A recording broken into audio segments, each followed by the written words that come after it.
gobierno, por lo menos la que yo hice, que yo mismo, eso desde luego. En el caso de la transición fue clave también quizá la figura de usted, de Adolfo Suárez, del propio rey, y quizá tuvo que ver algo que eran gente joven, gente que venía con, con unos ideales, que hubo una conexión entre ustedes que propulsó al país incluso, claro. Bueno, claro, vamos a ver, se dieron coincidencias bien interesantes.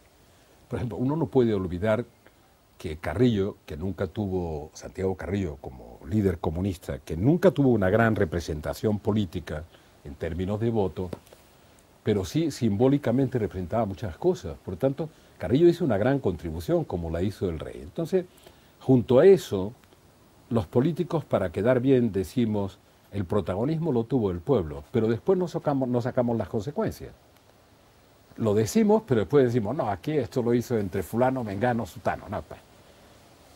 Y la verdad es que lo que había era una sociedad bastante madura para el cambio, que tenía unas cuantas ideas claras, aunque no se expresaran como ideas, porque las sociedades no expresan ideas, pero se expresaban con votos. Quería un cambio sin volver mucho la vista atrás, y eso se identificaba con una generación. Aunque Adolfo Suárez o Martín Villa venían del régimen de Franco, pero la gente no identificaba a Adolfo Suárez o a Martín Villa, así como sí identificaba a Fraga con el régimen anterior. Eran más jóvenes y no los identificaba. Y a mí era imposible me identificaran con el régimen anterior, no solo por edad, sino porque yo no estuve nunca ligado a nada que fuera el régimen, ni siquiera como funcionario público menor. Por tanto, era un outsider, venía de fuera de todo. Bueno, entonces, si uno lo analiza con serenidad, entre Adolfo Suárez y yo, lo que representábamos, quiero decir, por no decir entre UCD y PSOE, éramos una nueva generación que acumulamos el 78%, 77% de la representación parlamentaria desde la primera elección, desde la primera. Y el resto eran componentes de fuerzas políticas a la derecha o a la izquierda o componentes de fuerzas nacionalistas. Ese era el espectro político español. Por tanto, era una apuesta por el cambio, con prudencia, porque la gente tenía miedo a que el cambio precipitara una crisis que nos devolviera a los males o a los demonios históricos de España, y por tanto dieron el poder a Adolfo Suárez cuando votaron con un 35%, a nosotros nos dieron el 30%. Y a la segunda vez, 2 años después, lo volvieron a repetir, que es una cosa fantástica desde el punto de vista del voto popular. Aunque en el espectro de voto popular, el centro-izquierda, si pudiéramos dividir en centro-derecha y centro-izquierda, tenía más votos que el centro-derecha. Un pequeño cambio de tercio. Canarias, ¿cómo ve usted a Canarias dentro de un marco global, en el extranjero, con respecto a continentes como puede ser África, que lo tenemos al lado, América, Europa, incluso con el propio con el territorio español, con bueno, el país? Hay un sueño canario que yo no cumplí. Uno. En fin, uno no puede ni siquiera atreverse a comparar, porque en la situación geoestratégica, geopolítica, geográfica de Canarias, pues Canarias no se puede comparar con nada al entorno. Canarias es el primer mundo con equilibrios sociales, con carencias, pero con equilibrios sociales, con desarrollo, con servicios, con comunicaciones, nada que ver con lo que tenemos a 150 kilómetros hacia el este, nada que ver con ese entorno. Quiero decir, en términos comparativos. Entonces, ¿cuál era el sueño que yo tenía y que nunca llegué a cumplir? ¿Y qué cosas creo que todavía hay que hacer? El sueño que yo tenía es que esto fuera una gran plataforma tricontinental de cruce de culturas y de cruce de formaciones universitarias, que fuera un cruce de caminos de verdad, que nos diera la oportunidad de unir las necesidades y las aspiraciones africanas y latinoamericanas con las europeas. Ese era el papel que me hubiera gustado que se hubiera hecho en algunos centros de excelencia de Canarias. No digo Canarias como actividad, pues tiene muchos servicios y turismo y tal. eso nunca lo llegué a hacer del todo, uno. Y dos, hay otro elemento que todavía hoy me preocupa. Canarias es más cada isla que la región, que el conjunto. Y eso me preocupa. Yo creo que hay que hacer un esfuerzo. No me preocupa que haya una identidad isleña, me parece perfecto, no hay ningún problema, ¿no? Pero la identidad de identidades, que es la comunidad, hay que reforzarla. O hay que creérsela a fondo. Y yo creo que incluso partidos que se llaman nacionalistas no son partidos de la región. En la identidad. No son partidos de la región, son de cada isla. Y a veces incluso en las islas hay algunos problemas. Entonces creo que hay que darle más sentido a comunidad. Después, bueno, de Canarias, yo tengo recuerdos, yo quería un modelo de integración europea para Canarias, con sus excepciones, y no lo conseguí a la primera. Canarias quería estar fuera de todo régimen comunitario, las fuerzas políticas en general, incluido una buena parte de mis compañeros. Después es verdad que vinieron a las posiciones que yo defendía, hubo que renegociar, bueno, se hizo región ultraperiférica, se obtuvieron bastantes cosas y bueno, creo que ha evolucionado bien. El otro elemento de preocupación que aquí no siento, aquí en Lanzarote no siento, es que tenemos que ordenar muy seriamente el espacio, el urbanismo, el desarrollo, para preservar lo que es de verdad Canarias para el futuro. Precisamente esta es la siguiente pregunta, es decir, ¿puede fallar el modelo canario en el sentido este de sistema de servicios, de lugar o sea, un sitio turístico? ¿Puede fallar, puede tener riesgo? Solo por saturación, solo por perder el atractivo sobre la base de la destrucción de la sostenibilidad, solo por eso, porque le van a faltar medios o capacidad tecnológica, no, en absoluto, por saturación, es decir, por exceso, por abuso, por especulación, por con lo que lo quiera llamar, sí puede fallar el modelo y dejar de ser atractivo. Fallar. Si no, el horizonte es muy largo para Canarias. ¿Y la cercanía de las islas con Marruecos pueden beneficiarse ambos? ¿Puede ser a lo mejor, incluso, qué papel puede jugar Marruecos con respecto a su entrada con Europa, con España? Yo a contracorriente siempre lo he visto, a contracorriente muchas veces como un beneficio recíproco clarísimo.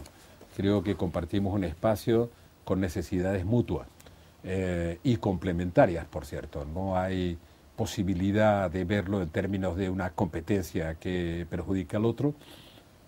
Y sí de complementariedad, siempre lo he visto así. A veces no ha sido compartida esa idea, lo sigo viendo así. Para nosotros Marruecos es un país muy importante desde las islas y desde el estrecho, muy importante, es un ancla de seguridad para todo el Magreb, es un país con una gran identidad histórica, cuya amistad yo quiero cultivar. Sé que respecto de Marruecos siempre tengo el sentimiento de que hay una reacción de izquierda radical y de derecha radical muy antimarroquí, que hacen críticas a Marruecos que no hacen a otros países árabes, incluso vecinos, por razones que no son aplicables a Marruecos en mayor medida, sino en mucha menor medida que a los otros. Y esa cosa antimarroquí, con cegueras para los demás, me hace pensar que hay ahí un problema histórico y me hace pensar y decir a veces, Marruecos es el país más abierto, con un régimen de libertades relativamente más amplio que el resto de los países árabes que conozco. Y la excepción que se acerca a Marruecos es Jordania. Pero salvo el reino hachemita, Marruecos y Jordania son la punta de lanza de un desarrollo democrático, más abierto. Claro que no es una democracia como las que ahora exigimos que tenga todo el mundo cuando nosotros no la tuvimos jamás. ¿Marruecos podría tener una evolución como hizo España? Es decir, España en los años 40... No, de la misma manera no evolucionará así probablemente, pero evolucionará cada vez más rápidamente hacia la modernización. Eso ya se está notando en las infraestructuras, la afluencia turística, etcétera, hacia la democratización y yo creo que hacia la descentralización toda esa evolución se va a dar. No se va a dar como un modelo español, no, es una identidad distinta y una estructura de poder distinta, pero yo creo que Marruecos va evolucionando ya muy rápidamente y lo va a hacer en los próximos años. En cuanto a desarrollo socioeconómico, sí se podría parecer, con ritmos probablemente distintos, porque mire, vamos a ver, yo ya soy mayor, ¿no?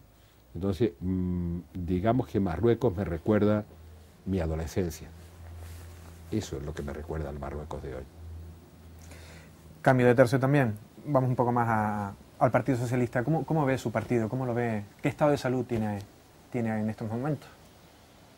Está bien, yo creo que tendría que preocuparse menos de sí mismo y más de los demás. Pero eso me cuesta trabajo decirlo porque a veces los compañeros se molestan. Es decir, tendríamos que cambiar los estatutos en un artículo. Y ese artículo debería decir: se prohíbe discutir en las asambleas del partido en cualquier nivel de problemas de partido, salvo una vez al año. Y el resto solo se debatirán problemas de los ciudadanos. Eso también está bien. Por tanto, hay que superar la endogamia, que no es un problema del Partido Socialista, sino de todos los partidos. Pero me estás preguntando por el Partido Socialista. Que no es un problema español, es un problema mundial. Los partidos están cerrados en sí mismos, a eso llamo endogamia, en una crisis seria a nivel internacional, y no hay nada que lo sustituya, nada. La democracia representativa es la democracia de partido. Son los partidos los que se tienen que modernizar, tienen que comprender que la revolución tecnológica, que es la revolución de la información, es democratizadora en el sentido profundo del término, y tienen que adaptarse y utilizarla. Muy bien. ¿Cuáles son los frentes abiertos que tiene José Luis Rodríguez Zapatero que debería gestionar, que debería cerrar durante esta legislatura? Esta legislatura se está acabando y todavía tienen un paquete de leyes que terminar. Yo creo que ha habido muchos frentes que ha abordado y ha abordado con, digamos que, si soy capaz de pensarlo objetivamente, creo que Zapatero, si algo se le puede reprochar, es que está cumpliendo el programa. Está cumpliendo. Es decir, él se presentó con un programa muy denso, muy intenso, que realmente, debo decir, en mi manera de ver la política, no era un programa para una legislatura, era un programa. Y un programa quizás de varias legislaturas. Y lo está cumpliendo a rajatabla todos los compromisos legislativos y de transformación en aumento de derechos civiles, en políticas sociales, que comprometió.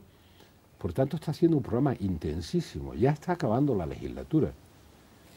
Creo que hay que, a partir de ahora, que quizás es probable, no quiero anticipar, es bastante probable que gane la siguiente, pero yo creo que hay que serenar, hay que madurar los propios procesos que se han puesto en marcha, porque a veces creemos que las leyes cambian las realidades, pero no es verdad. Son solo instrumentos que sirven para ir cambiando las realidades cuando se aplican consistentemente.